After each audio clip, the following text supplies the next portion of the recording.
Wait and see.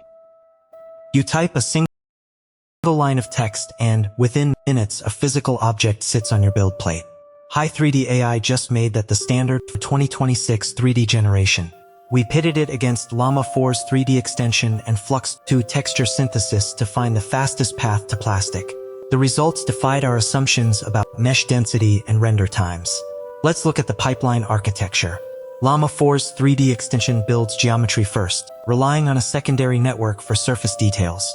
It produces solid meshes but often requires manual cleanup before slicing. Flux 2 texture synthesis focuses heavily on surface normals, applying high-res detail to pre-existing wireframes. Hi3D AI takes a different approach by generating topology and texture in a single pass.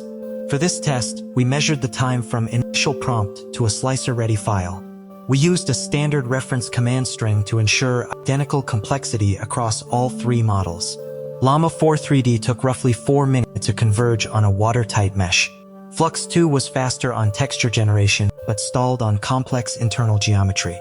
Hi3D AI delivered a complete optimized model in under 90 seconds. Here is how you implement this workflow for your own setup. You start by installing the Hi3D local integration directly into your existing slicer interface. The key setting is the mesh density slider, which balances print time against structural integrity. Set this to 0.2 mm for standard functional parts, or 0.1 for high-detail showcase models. The system handles the Boolean operation and support generation automatically. If speed is your bottleneck, Hi3D AI is the clear winner for prompt-to-print workflows. Llama 4 and Flux 2 still have their place for specific artistic styles, but Hi3D gets you printing faster. Check the description for the full benchmark data and a guide on setting up the local inference environment.